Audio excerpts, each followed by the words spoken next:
Face à nous maintenant, nous avons le palais du Pharaon, construit à la demande de l'empereur Napoléon III, qui voulait une réplique du château de l'impératrice Eugénie de Biarritz.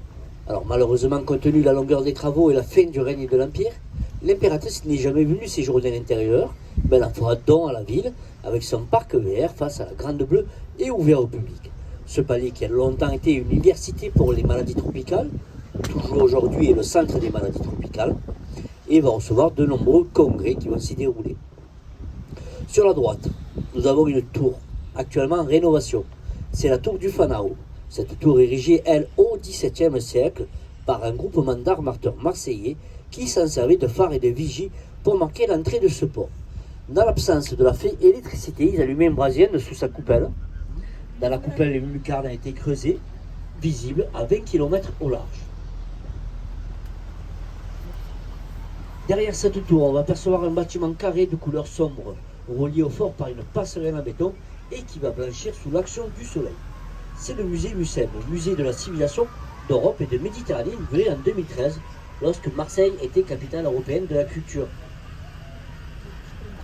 Derrière ce bâtiment, on y verra un autre bâtiment blanc, carré lui aussi, c'est la Villa Méditerranée, et actuellement s'y trouve la réplique de la grotte Cosquer, qui a été trouvée dans le parc national des Calanques, avec des peintures datant de 27 000 ans, une grotte sous-marine à moins de 37 mètres de profondeur. Et aujourd'hui, vous pouvez visiter cette grotte sous-marine à travers la Villa Méditerranée.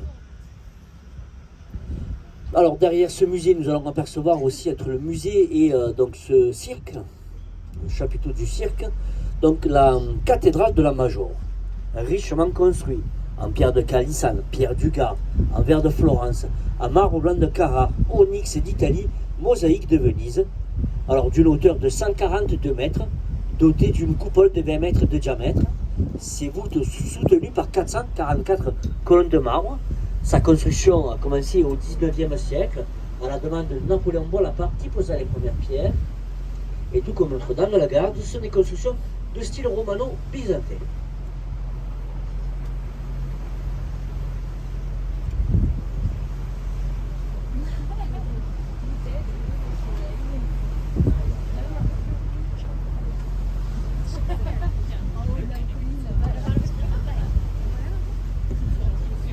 Alors toujours sur la droite, nous avons maintenant l'entrée du port autonome, le GP2M, qui va accueillir de nombreux ferries en provenance du Maghreb et de la Corse. Mais encore, il y aura aussi du roulier, du port-conteneur, et tout au bout de ce port, à la passe nord, les plus gros navires avec plusieurs compagnies, comme MSC Costa ou Royal Caraïbes, qui vont y débarquer 3 millions de passagers par an, ce sont les croisiéristes. Ce port, il est à